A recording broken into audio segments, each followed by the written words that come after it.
Bonsoir tout le monde. J'espère que vous allez bien. Moi ça va très bien. Je suis trop contente de vous retrouver ce soir pour une vidéo en solo. Une nouvelle vidéo cinéma. Pour ceux qui ont vu mes vidéos cinéma entre guillemets. En gros j'avais fait une vidéo où je faisais la liste de tous les films que j'avais vus l'année dernière, donc en 2024. Et là je me suis dit pourquoi pas faire une série où je fais une review des films que j'ai vus par mois. Bon alors là on est en mars, donc ça marche pas trop. Mais je me suis dit pourquoi pas faire ça. Et là ce premier épisode là, ce serait... je vais combiner genre janvier et février en même temps, vous voyez. Donc voilà, dites-moi en commentaire vraiment ceux qui sont intéressés par ce genre de vidéo.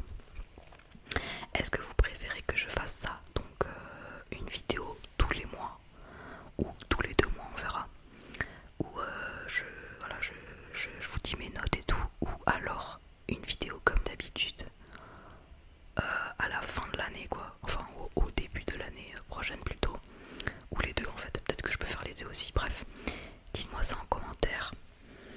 En tout cas aujourd'hui c'est janvier-février, voilà les films que j'ai vus en janvier et février. Il y en a, je vais vous les compter, 1, 2, 3, 4, 5, 6, 7, 8, 9, donc voilà c'est pas énorme, donc ça va pas non plus être une vidéo à rallonge. Donc voilà, j'utilise Letterboxd pour noter mes films. J'écris pas du tout de review parce que j'ai un peu la flemme. Mais je note les films, je vous mettrai mon profil dans la description pour ceux qui sont intéressés. Et j'ai aussi écrit des petites notes sur mon carnet, regardez il est trop stylé. J'ai écrit des petites notes, donc voilà, je vais faire ça dans l'ordre. N'hésitez pas à mettre le pouce bleu, franchement ça coûte rien et ça fait super plaisir. Conseillez-moi aussi des films en commentaire, franchement je serais trop intéressée d'avoir de nouveaux films dans ma watchlist. Et voilà, commentez, partagez, likez, par pitié. Allez, c'est parti. Alors, le premier film que j'ai vu en janvier, c'était The King of Comedy. Alors attendez, je retrouve les notes. Ok. The King of Comedy, sorti en 1982 et réalisé par Scorsese. Alors je vais vous dire la note dès le début je pense. J'ai mis 4,5 étoiles sur 5, à chaque fois c'est sur 5, au film. Donc vous l'avez compris, j'ai trouvé le film exceptionnel. Alors je vais pas... la dernière fois j'avais fait une vidéo en mode comme ça pareil, où je vous dis les notes et tout, je vous parle un peu du film. Je vais essayer de dire plus mon avis, c'était quelqu'un qui me l'avait conseillé, parce que je disais pas assez mon avis je pense. Donc je vais essayer de faire ça et de rendre la vidéo un peu mieux. Donc en une ligne le film c'est quoi? C'est un mec, son but là, son rêve c'est d'être comédien. Et il va tout faire pour y arriver, voilà. J'ai pas envie de vous en dire plus, en vrai, je pense que ça suffit. Et voilà, il va faire vraiment tout pour y arriver. Donc, j'ai trouvé le film évidemment très bien, j'ai mis 4,5, donc ça veut dire ce que ça veut dire. Le film était très bien, très drôle. Évidemment, De Niro, Scorsese, bon bah oui, tout de suite c'est très drôle, vraiment. Très drôle. Ah oui, et j'ai trouvé que le film il était en avance sur son temps, c'est vrai, parce que en fait je m'attendais pas à ce que le film il est assez dystopique le film quand même, parce que il y a ce mec là qui est quand même, justement il veut être comédien, donc il est assez drôle, mais il est aussi assez ridicule quand même dans comment il est et la façon, parce que c'est quand même un gros menteur. Et j'ai trouvé ça assez dystopique avec voilà, les gens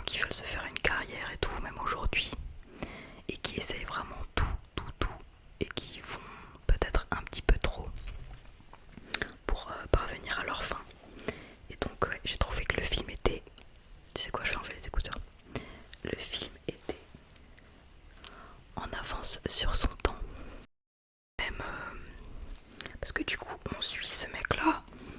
Il y a quand même d'autres personnages aussi, notamment le plus gros comédien aux yeux du personnage principal, en tout cas celui sur qui il se base. Et voilà, il est complètement fan de lui. Et c'est vrai que je trouve que le fanatisme chez les stars, et encore plus aujourd'hui, parce que donc c'est un film de, comme je l'ai dit, 82, c'est ça, 82. Le fanatisme aujourd'hui a pris une ampleur, je trouve, assez inquiétante, franchement. Je trouve ça chaud d'être fan d'une personne. Tu peux être fan de l'œuvre de quelqu'un, du travail de quelqu'un, mais être fan d'une personne, je trouve ça un peu bon. Bref, donc voilà, ce thème-là, j'ai beaucoup aimé. Mon avis, à chaque fois j'ai fait une petite case genre mon avis, pour bien dire mon avis justement. Ouais, j'ai trouvé ça exceptionnel. Le film était très intéressant. Ça m'a pas du tout lassé, pas une seule seconde. J'étais en mode sur ma faim, en mode bon allez, c'est quand que ça se termine, pas du tout. Je sais plus combien de temps il fait le film. Je regarde, 109 minutes. Ça fait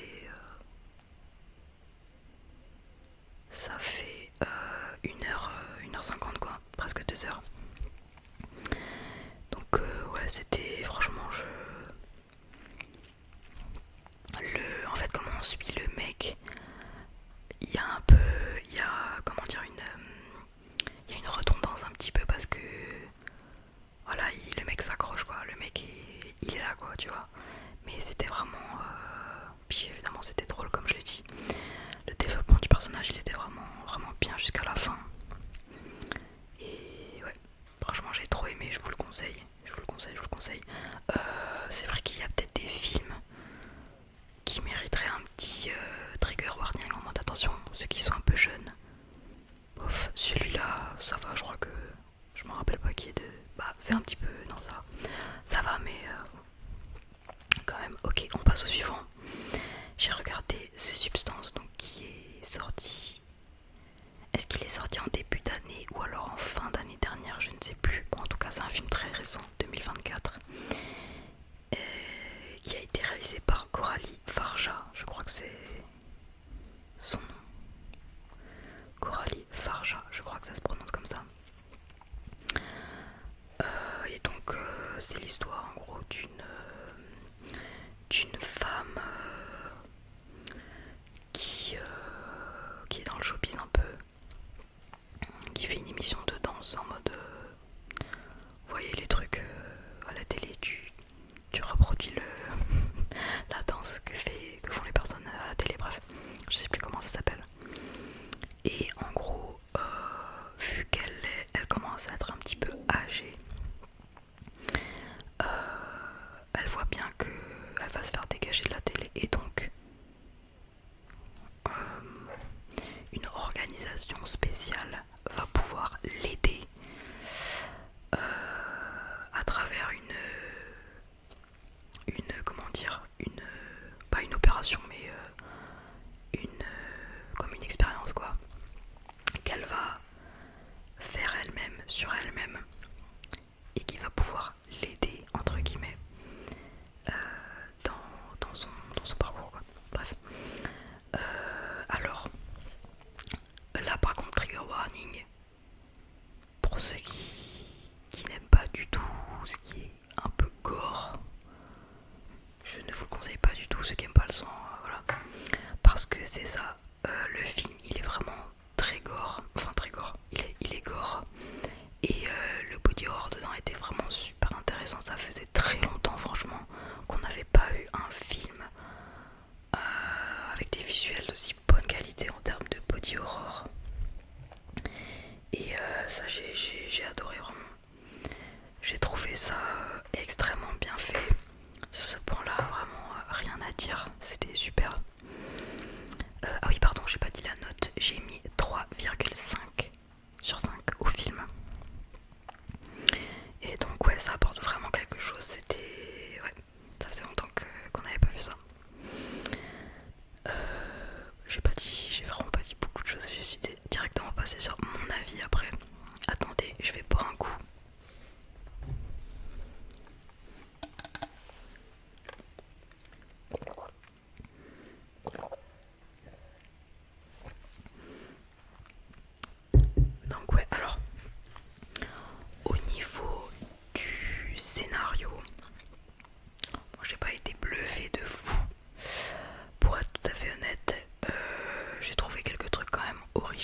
exceptionnel.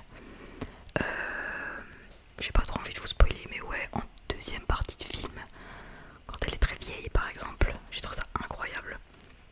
Vraiment, c'était vraiment stylé. L'ambiance est réussie, oui c'est vrai. C'est vrai qu'il y a des thèmes, donc il y a le thème de la place de la femme évidemment, genre c'est un film qui est quand même féministe dans son message. L'ambiance est réussie, donc la place de la femme, l'industrie, le show business qui est pas du tout rose. Bon d'accord, en vrai c'est un peu du vu et revu, même si encore une fois il y avait des façons d'aborder ça originales. Désolée, j'ai fait une petite coupure, il y avait un avion qui passait. Du coup je disais ouais, place de la femme, industrie qui est pas toute rose. Bon c'est pas... voilà. Mais j'ai trouvé en fait que le film il était trop... il nous prenait trop par la main parfois. Genre il y a des fois, frère, j'ai compris, c'est bon, j'ai compris ton message. Je pense notamment à un exemple. Bon si vous ne l'avez pas vu, voilà, vous n'allez pas comprendre de quoi je parle. Mais je pense à la scène de quand le personnage que joue Demi Moore, alors attendez, je me rappelle plus du tout comment elle s'appelle. Elle s'appelle Elisabeth. Quand Elisabeth, je me rappelais même pas qu'elle s'appelait comme ça, je suis désolée. Elisabeth, elle est toute chamboulée là, parce qu'elle comprend que bon, ce qui se passe, c'est pas trop normal et que bon, c'est pas terrible. Elle va dans un café et elle rencontre un vieil homme. Et en gros, elle se rappelle que ce vieil homme, c'était le médecin à un moment qu'il l'avait vu, qui était super jeune et super beau, tout ça, bref. Et donc, il y a toute cette scène un peu, je sais pas, toute cette scène en mode oh mon dieu, c'est lui, il fait tomber sa carte, parce qu'elle aussi, elle a une carte avec un numéro qui lui correspond, tout ça. Il tombe la même carte avec un numéro, tout ça. Elle comprend en mode c'est lui. Et vraiment, pendant 5 minutes, il y a ça en mode il nous balance des petits trucs comme ça pour nous faire comprendre que c'était lui. Genre, oui, j'avais compris dès le début, c'était bon. Pas la peine d'en faire tout un. Genre, on n'est pas, je sais pas, des pilorants. Bref. Il y avait quelques trucs comme ça que je trouvais un peu bon, ok. Et la scène de fin, je sais pas trop à quoi en penser. C'était très beau en termes de body horror, justement, en termes de gore, mais. Ok. On passe au suivant. La ligne rouge. La ligne rouge de 98 par Terrence Malick, que je n'avais jamais vu. Est-ce qu'il y a un trigger warning? Je pense un petit peu quand même. Bah, c'est un film de guerre, alors tout de suite, je suis pas trop fan des films de guerre, j'en ai pas vu énormément. Ouais, je suis pas trop fan de ça, ça m'attire pas trop quoi. Voilà, je peux les regarder, mais voilà, ça m'attire pas plus que ça. Et c'est pour ça que je peux pas vraiment en fait le comparer à d'autres films de guerre parce que j'en ai vraiment pas vu beaucoup, ou alors je m'en rappelle vraiment pas. Mais franchement j'ai aimé. Alors j'ai mis 4 étoiles quand même au film. J'ai mis 4 étoiles, c'était un film plutôt long. Laissez-moi vérifier. 171 minutes, ouais c'est assez long, mais moi ça me dérange pas du tout les films longs. Mais ouais, et c'est un film je pense qui mérite, en tout cas pour moi, un deuxième visionnage parce qu'il y a quand même beaucoup d'informations et c'est c'est quand même un film, j'ai trouvé le film en tout cas très touchant et avec beaucoup de, ouais, il y a du symbolisme quand même et j'aime bien ce genre de film. Donc ouais, c'est un film, je trouve il était vraiment différent, genre ça se voyait vraiment au cours du visionnage que c'était un film à part. Et c'est le seul film pour l'instant que j'ai vu de Terrence Malick, mais je sais qu'il fait beaucoup de films comme ça, très symbolisme, et puis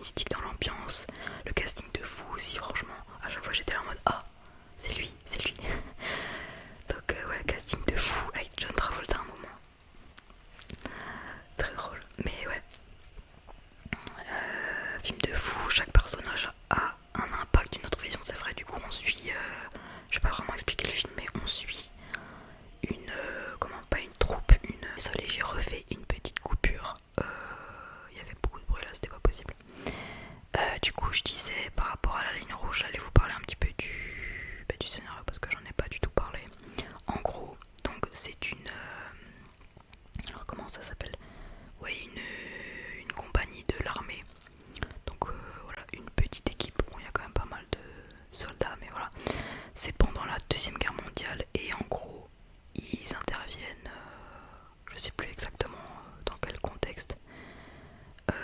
C'est pour la bataille de Guadalcanal. Bref, je suis désolée, j'ai pas du tout toutes les informations de ça.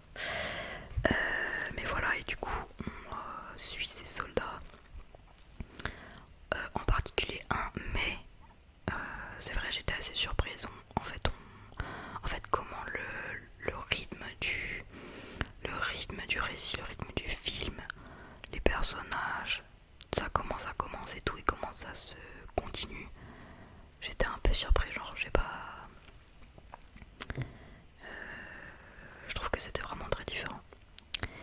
Et voilà, on suit plusieurs personnages et c'était vraiment vraiment cool, j'ai vraiment aimé. Mais c'est vrai, je pense que j'ai besoin d'une deuxième, voilà, d'une relecture, quoi, d'un revisionnage pour vraiment être...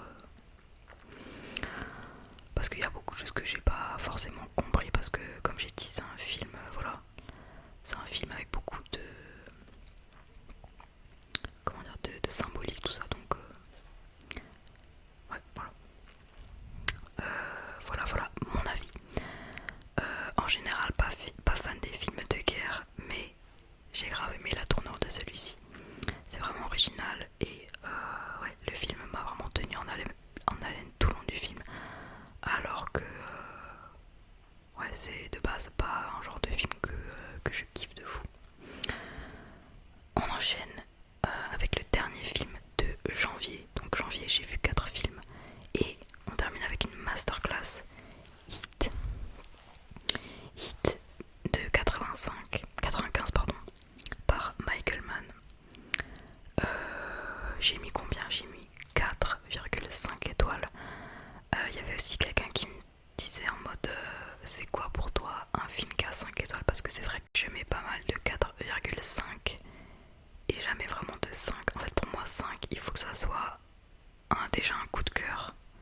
Genre vraiment un film vraiment auquel je repense plusieurs jours après l'avoir vu.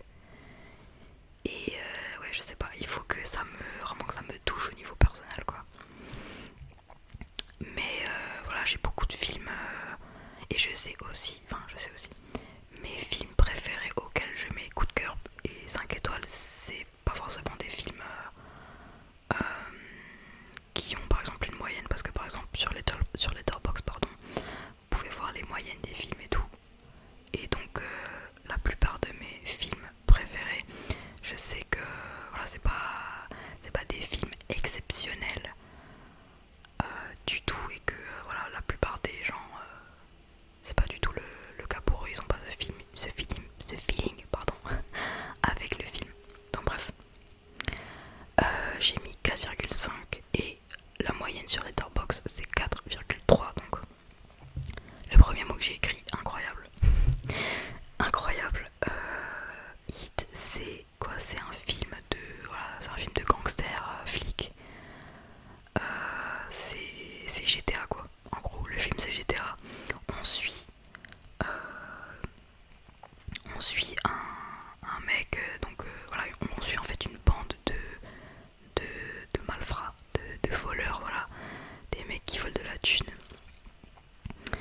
Et voilà, c'est des mecs super organisés, super intelligents.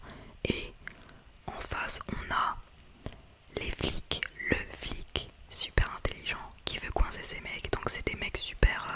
on va en fait vraiment suivre donc De Niro qui joue... comment elle s'appelle qui joue Neil. Donc qui est le gangster de fou. Et on a Al Pacino en face qui joue Vincent et qui joue le flic. Et bon, voilà, à chaque fois le duo Robert De Niro, Al Pacino, c'est voilà, bon, c'est classique, c'était classique vraiment. Trop cool le film, trop bien de voir donc les bandits en action, tout ça. Et même en fait il y a tellement une ouais c'est ça, il y a tellement une course poursuite obsessive entre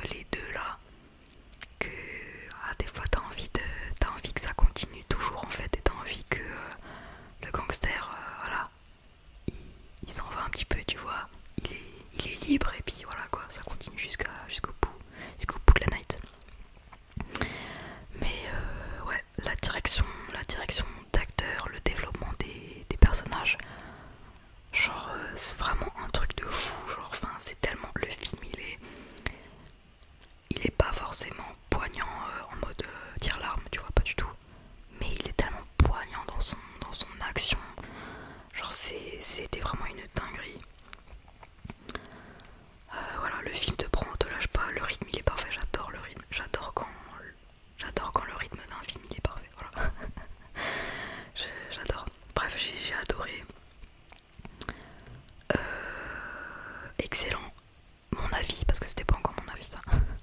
J'ai adoré. En vrai, c'est vrai ce que j'ai mis. Ça pourrait presque partir sur un 5 étoiles. Vraiment, vu comment le film il était vraiment super quoi.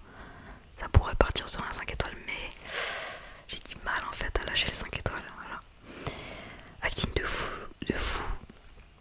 Ouais, il y a une vraie intelligence dans le film, dans le scénar, dans les personnages. Et ouais. Genre Al Pacino en flic à chaque fois. Enfin, voilà. C'est le meilleur truc qu'on puisse avoir. Trop drôle. Et ouais, c'est vrai que ce côté-là, flic Al Pacino, ça m'a refait penser à The Insider que j'avais vu l'année dernière et dont j'avais parlé dans ma dernière vidéo. Bon, dans The Insider, il est pas flic, il est journaliste, mais j'avais un peu la même vibe, donc évidemment j'ai kiffé. Donc incroyable, je vous le conseille. Peut-être trigger warning, c'est un petit peu violent en vrai, mais ouais, à vous de vous gérer, mais bon. Ok, on a fini pour janvier. J'espère que ça va pas être trop long, trop ennuyant, désolé. On enchaîne février. Premier film de février, c'était Mother, film de 2009 par Bong Joon-ho. Donc un film coréen. J'aimerais bien vraiment regarder plus de films de Bong Joon-ho, même s'il en a pas fait non plus des mille et des cents, non. Attendez, je regarde un peu. Ouais, il en a pas fait énormément. J'ai vu la plupart, j'ai vu les meilleurs. Mais ouais. Donc, Mother, j'ai mis 4 étoiles. J'ai grave aimé en fait ces films. Voilà, il y a toujours vraiment une richesse de fou dans l'ambiance, dans le scénario. Vraiment, il y a une intelligence de fou. Scénario petits oignons. En vrai, moi, je me suis grave attachée à la mère, donc le personnage principal. Donc en gros, l'histoire c'est on suit en fait une mère et son fils. Donc la mère c'est vraiment une maman poule et le fils c'est voilà, il est un peu retardé en vrai. Voilà. Le fils il est un peu retardé, mais il est genre voilà, il est dans la vingtaine quoi. Il est un peu retardé et survient dans leur village. Voilà, je pense pas que ça soit c'est un petit village quoi. Genre tout le monde se connaît. Et survient un drame. Il y a une fille, une collégienne, une lycéenne qui est morte assassinée quoi. Et pas de bol, ça retombe sur le fils. Et donc voilà, tout le monde est persuadé que c'est lui et on va suivre en fait sa mère qui va essayer de l'innocenter pardon, tout le long du film. Et moi, j'ai l'impression qu'il y avait beaucoup de gens qui étaient en mode oh la daronne là, chiante et tout. Moi je me suis trop attachée à son personnage. Mais ouais, bon, comme d'habitude avec les films de Bong Joon-ho, des retournements de situation à tout va. Voilà, le rythme, j'adore les rythmes de ces films aussi. Vraiment, t'es jamais. Tu n'es jamais là en mode bon, allez, c'est quand que ça finit. Bon, je me fais chier. Bon, vas-y, cette scène elle est longue là. Jamais, vraiment, jamais. Donc, moi j'ai adoré. J'ai adoré suivre ces personnages, comment tout se déroule, comment tout découle et tout. Mon avis, j'ai vraiment kiffé. J'adore comment le film se déroule, les relations entre les personnages et leur psychologie. Ouais, ça se voit tout de suite que c'est du bon humour. Et ouais, il y a ces petites doses d'humour toujours par-ci par-là que j'adore. Puis ouais, j'aime trop l'ambiance, j'aime trop comment le film débute et comment il finit. C'est toujours, voilà, c'est toujours un petit peu des films artistiques quand même, que j'aime beaucoup. Donc 4 étoiles, j'ai beaucoup aimé. On enchaîne avec un film d'animation. J'ai regardé Paprika de Satoshi Kon qui date de 2006 et j'ai mis 4,5. Waouh, ce que j'ai écrit, le premier mot que j'ai écrit, what the fuck. Ouais, donc que dire en fait, tellement de richesse pour les yeux, genre tellement de. En fait, c'est un tout, c'est un gloubi-boulga, genre d'informations pour l'esprit comme pour les yeux, quoi, vraiment. J'avais jamais vu de film d'animation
qui sont vraiment de mauvaise foi en mode durant tout le film j'ai rien compris et ça m'a pas donné les clés pour comprendre, alors que si en fait si tu regardes le film tout simplement, si tu te concentres 2 minutes, tout est expliqué en fait dans le film.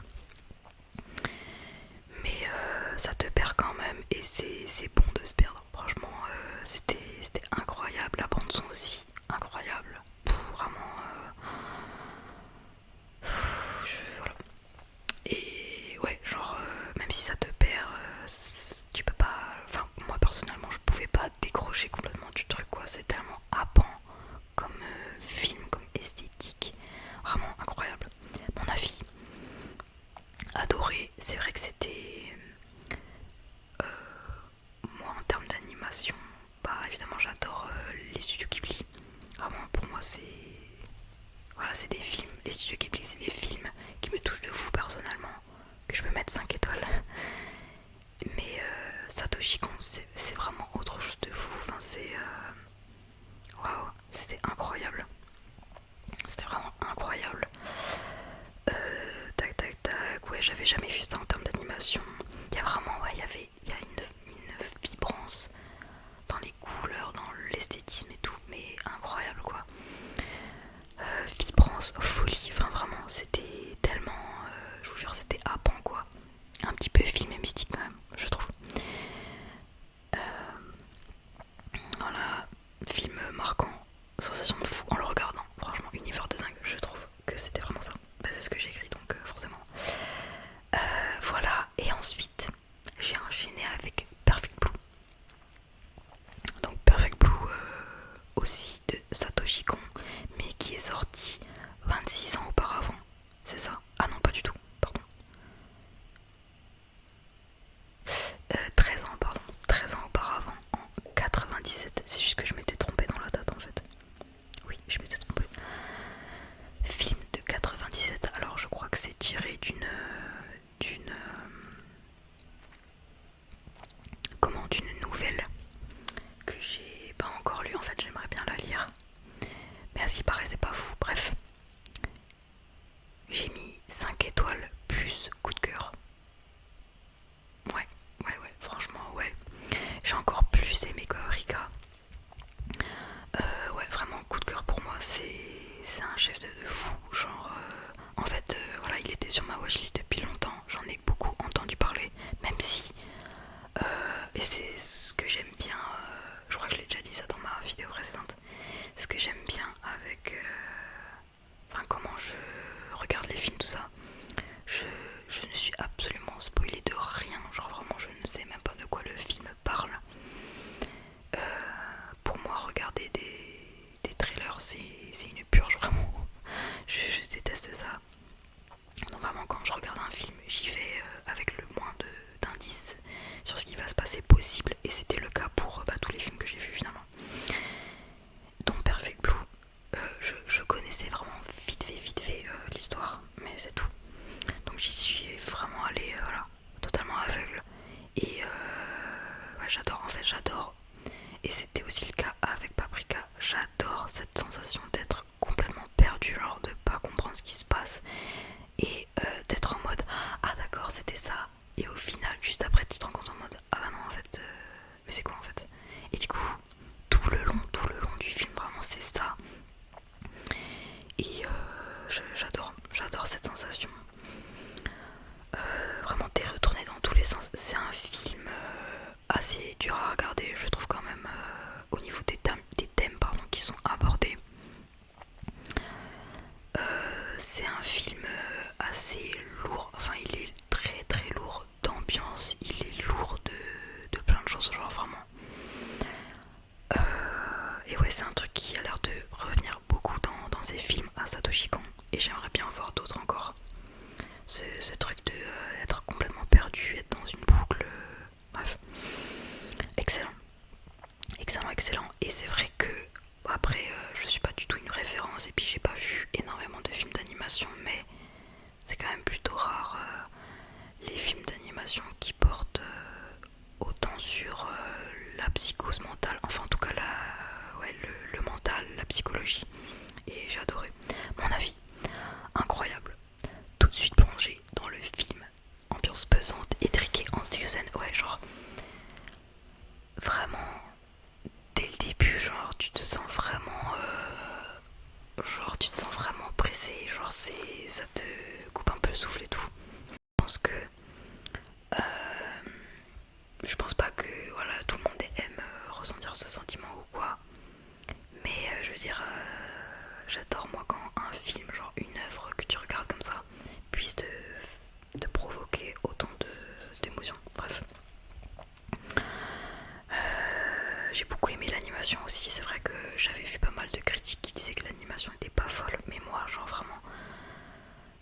j'ai trop aimé l'esthétisme. Vraiment, genre c'était le film, il était froid quoi. J'ai trop aimé. Et c'est vrai que un peu comme dans Paprika, il y a une ambiance un petit peu eerie. J'ai pas la traduction en français, genre c'est un peu comme dans un rêve, vous voyez. Genre t'as vraiment du mal à distinguer la réalité du rêve et j'adore. Et c'est vrai que ça m'a fait penser à Silent Hill 2 un petit peu. Mais j'en parlerai aussi dans le film d'après. Qui franchement, les deux sont un petit peu similaires. Mais ouais, ça m'a fait penser à ça. Et voilà. Tac tac, on ressent le mal-être, parfois le dégoût. Oui, on passe par toutes sortes d'émotions dans ce film. C'était un film super puissant. J'ai vraiment été bluffée de fou. Et ouais, c'est déjà mon premier coup de cœur de l'année. L'année dernière, j'avais eu un seul coup de cœur, je crois. C'était Drive. Là, c'est Perfect Blue. Peut-être qu'il y en aura d'autres. Espérons. C'était que février. Allez, on enchaîne. Et on enchaîne avec L'échelle de Jacob. Film de 90, c'était ça, je m'étais trompée entre les deux. Celui-là, il est de 90 et il a été réalisé par Adrian Lyne. Je sais pas si ça se dit comme ça. Et j'ai mis 4,5. Et le mois de février, attention, il reste un film après. On va voir. L'échelle de Jacob, donc pareil, c'était sur ma watchlist depuis longtemps. Parce que en fait, c'est une des... comment c'est quoi le mot déjà? Une des grandes influences de Silent Hill 2. Pour ceux qui savent pas, moi Silent Hill c'est l'une de mes licences de jeux vidéo préférées de fou. Et voilà, Silent Hill 2 c'est l'un de mes films, de mes jeux préférés, si ce n'est mon préféré. Et bah, je l'ai ressenti en vrai dans le film, je l'ai ressenti. Je l'ai ressenti cette attendez, je l'ai écrit là, je crois.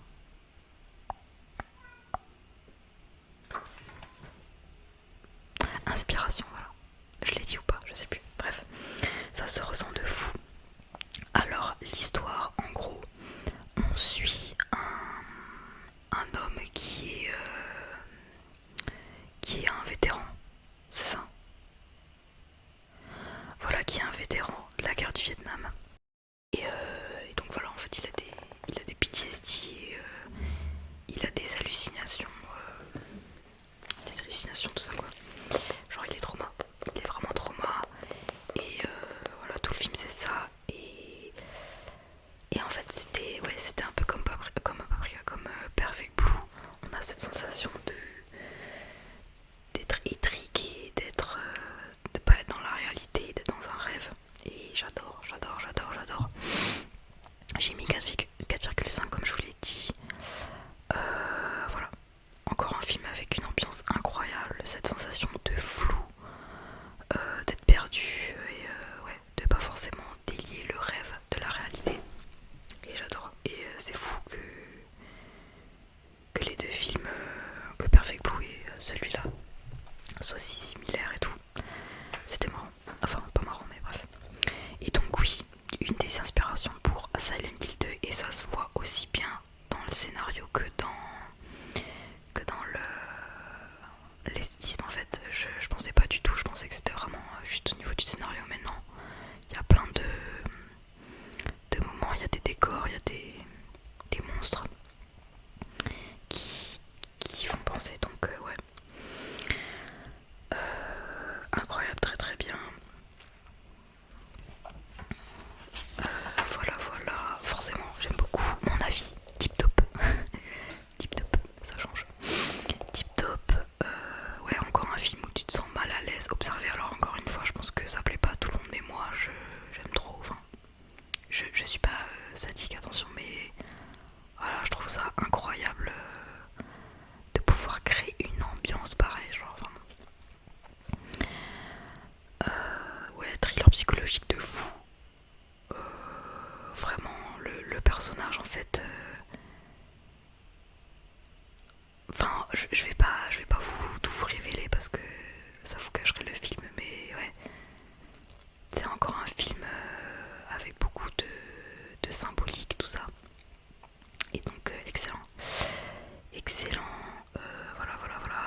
c'est en gros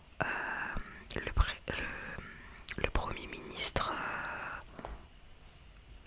anglais, enfin le premier ministre du Royaume-Uni, a besoin d'un ghostwriter. Donc ceux qui savent pas ce que c'est un ghostwriter, c'est des mecs qui sont engagés par, ça peut être des politiciens, ça peut être des musiciens, des artistes, tout ça, pour écrire. Là dans ce cas-là, c'est un ghostwriter politique, donc il va écrire là dans le cadre du film, c'est en gros un ghostwriter qui doit écrire les mémoires du premier ministre du Royaume-Uni, c'est ça je crois. Premier ministre. Voilà. Donc qu'est-ce que j'ai écrit? Le film était sympa. C'est vrai que l'histoire, elle m'avait un peu justement rappelé The Insider, parce que en gros, je vais pas tout vous dire non plus, mais donc le ghostwriter qu'on suit, qui est le personnage principal. Ah oui, c'est vrai qu'il a pas de nom en fait. Non, c'est vrai ça. On va l'appeler The Ghost, puisque c'est comme ça qu'il l'appelle là. Il est appelé il est appelé à aller en gros. Il va sur une île aux États-Unis où il est un petit peu enfermé sur cette île pour pouvoir écrire, parce que en gros, dans l'histoire, le premier ministre britannique, je sais plus exactement, mais il est accusé de, je sais plus exactement, je suis désolée. Il est accusé de plein de choses très graves. Et voilà, donc le ghostwriter, il est sur cette île. Mais en fait, il y a beaucoup de choses floues. En fait, il remplace l'ancien ghostwriter qui est mort d'une mort très mystérieuse. Et du coup, bref, au fur et à mesure, il enquête un petit peu et il voit qu'il y a des choses qui collent pas. Et bref, il découvre des choses pas tip top. Et donc ça m'a rappelé d'Insider, parce que d'Insider, pareil, c'était un mec qui veut dénoncer une grande société de tabac. Mais c'est assez risqué, c'est péril, tu vois. Là c'est pareil, genre c'est quelque chose de très très gros et de potentiellement dangereux pour lui.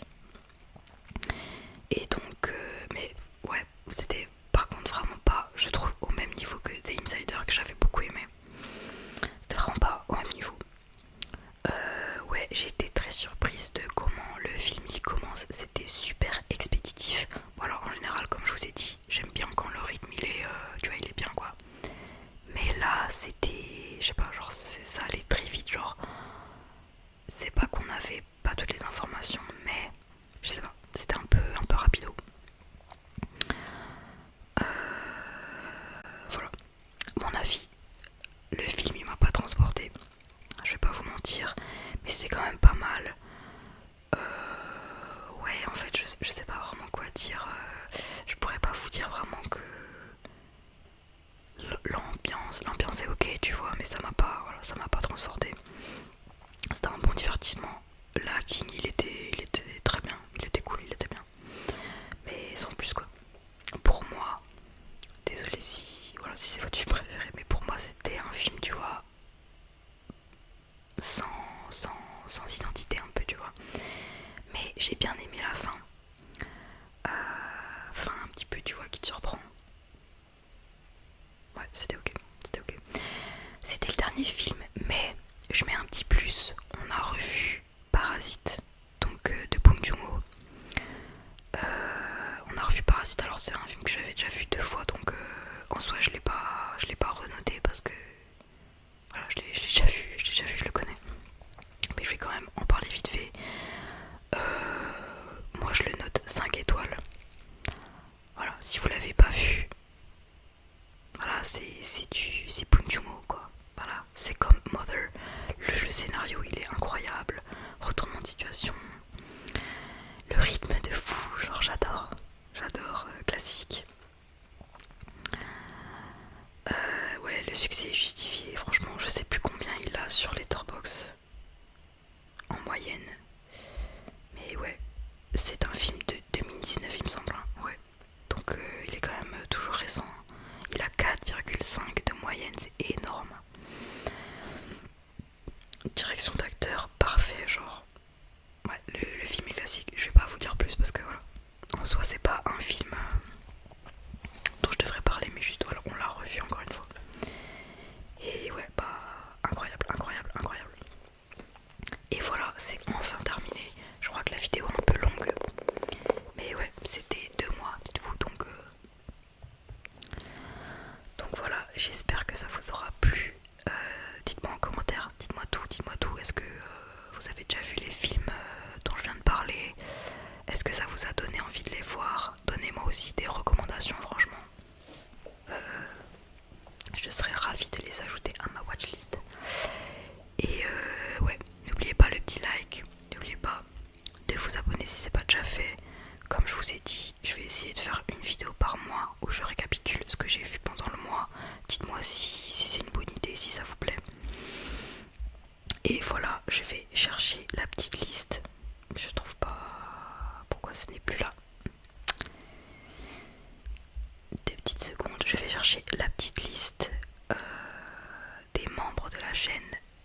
Je dois leur souhaiter un bonne nuit tout spécial. Et il y en a beaucoup puisque lors de notre dernier live, Dalorg, notre cher Dalorg a pété un câble et nous a offert plein de souscriptions. Du coup, voilà, j'ai toute la liste sous les yeux. On va commencer tout de suite. Bonne nuit à Jojo le Dingo. Bonne nuit à Jojo le Dingo. Bonne nuit également à Johan. Bonne nuit à Plati Sphira. Bonne nuit à toi. Bonne nuit. Bonne nuit à le chat foufou. Bonne nuit. Bonne nuit à Lolo 72. Bonne nuit à Swoozy.